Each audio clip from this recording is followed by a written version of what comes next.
నా బక్కన్నా నేను shit towel అడ్డం వచ్చింది వెళ్ళి తీరా. ఆ పని ఏదో మీరే చేసుకోండి. నేను బాసుని రా. ఏంటండి బాసు, మీరు నేను కిల్లర్స్ గా ఒకేసారి మన కెరీర్ స్టార్ట్ చేసాం. ఇంతవరకు మీరు కూడా నాకు లేక ఒక్క మంట కూడా చేయలేదు. కాకపోతే మీ నాన్నగారు బంగారు కన్ను అమ్మి ఈ కన్ను అంటే అన్ను కొన్నారు. ఏదో క్యాపిటల్ మీది కాబట్టి కొత్త బాసుని గౌరవిస్తున్నాం. రెవల్యూషన్ ఆపి వెళ్ళి టవల్ తీస్తావా లేదా? పీకి బీచ్ లో బాధించుకుని చాలు. ఈసారి నేను ఫిక్స్ అయిపోయినంతే. ఓకే. ఒక్కడనే రూలో కూర్చోవాలంటే భయం వేసాంది. అందుకే బయటకు వచ్చి జనం మధ్యలో తిరుగుతాండా. ఆ టవల్ కొంచెం తీస్తారా? యాదానికి షూట్ చేయడానికి. అంటే నా టవలు తీసేసి నన్ను షూట్ చేసి తప్పేయాలరా? తీయటం ఇష్టం లేకపోతే ఇష్టం లేదని చెప్పొచ్చు కదా. అంత దారుణంగా తోసేయాలా? కింద పడితే తలకాయ పైలు చచ్చిపోయి ఉండేవాడిని. ఏది ఇవిడ?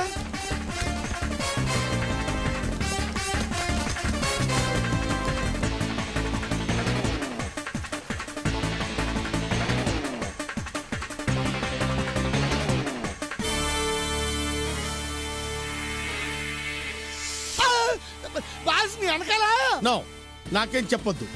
నా మాట నువ్వు విన్నప్పుడు నీ మాట నేను విన్నావు. పావు బాస్. అవును, నాలోని పగ పావులా బుసు కొడుతుంది. చూడండి బాబు.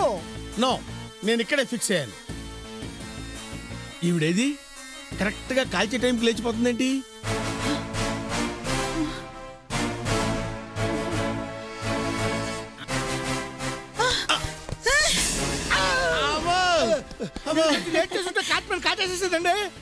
నో, ఇలాంటి మంచి మనిషికి ఏం కాదు. బుజ్జిముండా, ఇలాంటి జెంటిల్మెన్ ని కాటేస్తే కోర్లు పోతాయి. పోమా పోయి ఆడుకో.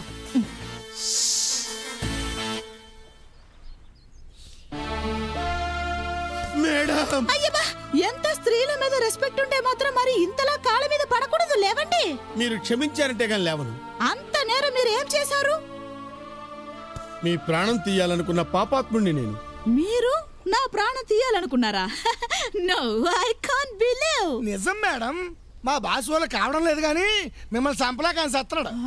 ఆడదాన్ని డ్రాయర్ శీలం గురించి అర్థం పర్థం లేకుండా మాట్లాడిన మీలో ఆడదాన్ని చంపే రాక్షసుడు ఉన్నాడా? మిమ్మల్ని చంపాలనుకున్నది నాలో ఉన్న రాక్షసుడు కాదు మేడం, మీతోనే ఉన్న రాక్షసుడు, మీ భర్త. మీరు ఇలాగ 30 సార్లు అన్నా కూడా నిజమండి బాబు. నేను నమ్మను. నా భర్త ఎలాంటి వాడో నాకు తెలుసు. అతను ఫిసికలేని రాముడు, టైఫాయిడ్ వచ్చిన దేవుడు, కరువు ప్రాంతంలో పుట్టిన కరుణామయుడు. మీరు ఆయన ఎక్స్టీరియర్ స్టడీ చేసినంతగా ఇంటీరియర్ స్టడీ చేయలేదు మేడం. కావాలంటే మీ ముందే నిరూపిస్తా.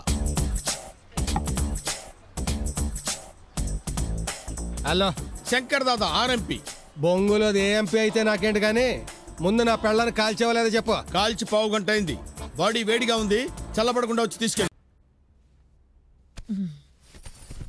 ఉండండి, స్నానం చేసి వస్తాను. అలాగే. వద్దు, బాత్రూంలోకి వెళ్ళొద్దు. ఏ అంతలోనే మళ్ళా మూడొచ్చినాదా? మూడపాడా, బాత్రూంలో నీళ్లు రావటం లేదు. అయితే ఆగండి, మొహం కడుక్కొని వస్తాను. వద్దు, లోపల టేబుల్ పని చేయటం లేదు.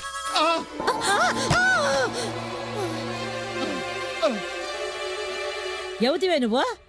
నా పతికి సతివా లేక నాకు సవతివా? అది అమ్మాయి కీపింగ్. ఏందే కీపింగా? అంటే నాకు తెలవకుండా ఇంకో నందు కులుకుతున్నావా? కీపింగ్ అంటే హౌస్ కీపింగ్. దుప్పట్లు అయ్యి మార్చి రూమ్ లో చూస్తుంది. అట్నా? మరి బాత్రూమ్ లో ఎందుకుంటాదే? అది నీళ్లు రావట్లేదని సార్ ఫోన్ చేస్తే వచ్చి రిపేర్ చేస్తున్నాను. ఇంతలో మీరొచ్చి మూడ్లోకి వెళ్ళారు. మిమ్మల్ని డిస్టర్బ్ చేయడం ఇష్టం లేక లోపల తలుపేసుకుని ఉండిపోయాను. నా తల్లే పిల్లని చూస్తా అంటే ముద్దొస్తాంది కదండే. నా ఫీలింగ్స్ అన్ని కరెక్ట్ క్యాచ్ చేసావు. లచ్చనంగా ఉండవు. ఈ రోజుల్లో లచ్చలు పోసినా నీ అసొంటోళ్ళు దొరకరు. అబ్బాయి ఎంత కరెక్ట్ గా చెప్పేస్తున్నావు. పిల్లకి ఏమైనా దుడ్లు ఇచ్చి పంపండి. అలాగే. డ్యూటీ దిగేటప్పుడు తీసుకుంటాలండి ఆ లక్ష. లక్ష అంటే మనం ఇచ్చే 5దో 10దో తనకు లక్షతో సమానం ఉంటుంది. అట్నా? అంతే. సర్లే, సరిపెట్టుకోండి.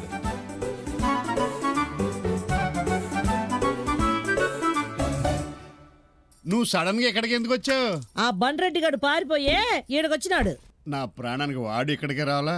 నీ పానానికి ఏం పర్లేదు, నేనే ఆడి పానం తీస్తా. ఈ ఫ్యాక్షన్లు యాక్షన్లు నీకెందుకే? ఆ కత్తి వదిలేసి ఆగా ఏ గరిట పట్టుకోవచ్చుగా. గరిటతో ఎట్టాగయ్యా మర్డర్ చేయడం? ఆ మర్డర్లే వద్దంటున్నానే. వదిలేస్తా. ఆడొక్కడి వేసేసి ఎందుకు ఆ బండోడి మీద నీకు అంత కసి? ఆ నన్ను ప్రేమించి పెళ్లి చేసుకుంటానని మోసం చేసినాడు. ఏటి నీకు అలాంటి ఫ్లాష్ బ్యాక్ కూడా ఒకటి ఉందటి? అవును, నీకు ఇంత దాకా చెప్పనే లేదు కదా. నా చిన్నప్పుడు మా ఆళ్ళగడ్డలో స్కూల్ ఉండేది కాదు, పొరుగురికి వెళ్ళి చదువుకుంటూ ఉండేదాన్ని. ఈ బండ్రెడ్డి గారు కూడా గదే స్కూల్లో చదువుకుంటుండేవాడు. ఓ దినం స్కూల్లో లేట్ అయినది, చీకటి పడిపోనాది. ఇంటికి వస్తా ఉంటే దారిలో భోర్న వర్షం. ఇంతలో వెనక నుంచి జీప్ వచ్చి ఆగినది. చూస్తే బండోడు. లిఫ్ట్ ఇస్తాను ఎక్కమంటే జీప్ ఎక్కినాను. మధ్యలో జీప్ రిపేర్ వచ్చి ఆగిపోయింది. అవును, నీకెట్టా తెలుసు? నీ వాడు ఉండవా? లేదు, వర్షంలో వయసులో ఉన్న ఆడ మగ కలిసి జీపులో గానీ బైకులో గానీ వెళ్తుంటే రిపేర్ లో చాలాగా ఆగిపోతాయి. ఇది కామన్. గ్యారెంటీగా దగ్గరలో ఎక్కడో పాడుబడ్డ బిల్డింగ్ ఉండాలే. అవును, ఇద్దరు అందులో ఒక పరుగు తీసినా. ఒళ్ళంతా తడిసిపోయినా సరే జేబులో జగ్గి పెట్టి తీసి నీకోసం మంటేశాడు. కరెక్ట్. నువ్వు ఆ మంట దగ్గర బెండై నీ పైట తీసి పిండుకుంటుండగా డామ్ అని పిడికిపడింది. కాదు, బాంబు పేలింది. ఓ కడప కదా. ఆ సౌండ్ కి నువ్వు ఉలిక్కిపడి బండరెడ్డిని వాటేసుకున్నావు. కాదు, ఆ బండ్రెడ్డి గాడే ఉలిక్కిపడి నన్ను వాటేసుకున్నాడు. అడిగా అంత డేరింగా. ఇక్కడ వరకు జరిగింది పర్వాలేదు గానీ ఆ తర్వాత ఏమైంది? నా కడుపులో ఆ బండోడి ప్రింటోటోడు తయారైనాది. వెంటనే బండ్రెడ్డిని కలిసినాను. నన్ను పెళ్లి చేసుకోమని బతిమిలాడినా. కుదరదు పో అన్నాడు. నేను నిన్ను ఎంగిల్ చేసేసినాను, నిన్నే గొట్టంగాడు పెళ్లి చేసుకోడు, జీవితాంతం ఏడువు అని నన్ను అవమానించినాడు. అర్థమైంది. అందుకనే ఈ గొట్టంగాని చేసుకున్నావు అన్నమాట. ఇన్నాళ్ళు నేను బర్రిని అనుకున్నాను. ఇప్పుడు తెలిసింది సెకండ్ హ్యాండ్ గొర్రెనని. అది సరే, నీ ఫ్లాష్ బ్యాక్ లో ఇంకో ఎపిసోడ్ రివీల్ చేయలేదు. ఏందదే? అదే గర్భం వచ్చిందన్నావు, దాన్ని ఏం చేసావు? గర్భం వస్తే ఏం చేస్తారు? కంటారు. అదే ఆ బిడ్డేది? ఆ బిడ్డే కదండి మన ఆదికేశవరెడ్డి. అయితే ఆ నాకు పుట్టినోడు కదా. చిచి, ఆ బండ్రెడ్డి గారు ఈయనే ఉండు, త్వరగా అట్టా అయితే అది వేసేద్దాం. పాండ్రే. ఇన్నాళ్ళు ఆడు నా కొడుకే అనుకుని గుండెల మీద పడుకోబెట్టుకుని ముద్దులు అయ్యి పెట్టేశాను అనవసరంగా. ఆడు బండ్రెడ్డి ఆడు కొడుకు.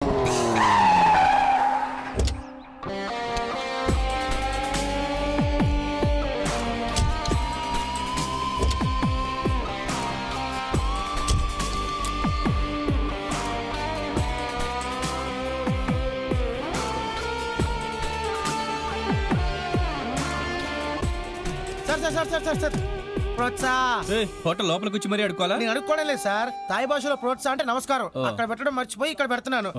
ఇది ఏంటి సార్? ఏ తీసుకుని పారిపోతావా? కాదు సార్, హోటల్ ఓనర్ గా నా డ్యూటీ. ఓకే.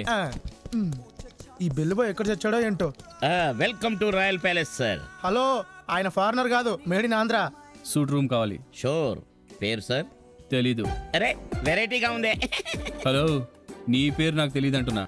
నేను నీ పేరు అడుగుతున్నాను. వీరశంకర్. ఏ ఊరు? మా ఊరే. దాని పేరు? హైదరాబాద్. పెళ్ళైందా? పిల్లుందా?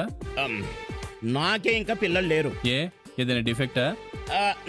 అవన్నీ మీకు ఎందుకు కానీ వచ్చిన పని చెప్పండి. మీ హోటల్లో దిగుదామని. సంతోషం. ఎన్ని రోజులు ఉంటారు? పని అయ్యేంత వరకు. Okay thanks. ఇక్కడ సంతకం పెట్టండి. రే సార్ని 1106 తీసుకెళ్ళు. ఓకే పదండి సార్. ఒంటరిగా వచ్చారేంటి సార్? షాపింగ్ కా? కాదు, హనీమూన్ కి. అందుకైతే మా హోటల్ చాలా బాగుంటుంది, బాగా ఎంజాయ్ చేయండి. నోరు మూస్తావా? మీదా?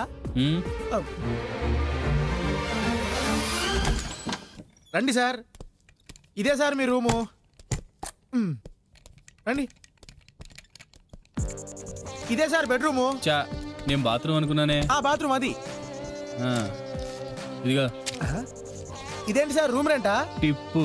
ఓ మా బాసుగా, నేను ఇచ్చేస్తానండి. Thank you.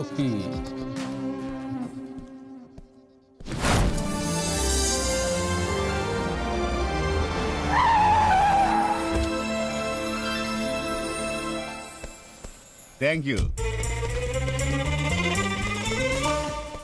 Good morning sir. What can I do for you? Oh మంచి సూట్ రూమ్ కావాలి, ఉందా? అద్దరిపోయే రూమ్ ఉంది. అయితే ఇవ్వండి. Oh yes.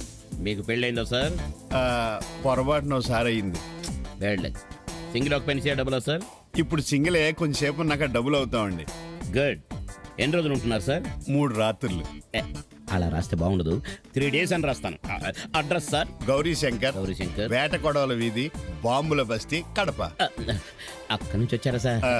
ఇక్కడ సంతకం పెట్టండి. అక్కడి నుంచి వస్తే ఇక్కడ సంతకం పెట్టాలండి? ఎక్కడి నుంచి వచ్చినా పెట్టాలండి. బాయ్. నేను బేరర్ని కాదు బే, ఓనర్ని. శంకర్ గారిని 1106 తీసుకెళ్ళాం. నీ మతి మరుపుతో స్టాఫ్ ని చంపకు, ఇప్పుడే ఆయన పైన దించొస్తున్నాను. అయ్యో, ఆయన వీరశంకర్ రా, ఈయన గౌరీ శంకర్. ఆయన 1105, 1106 తీసుకెళ్ళాం. మనలో అనమాట.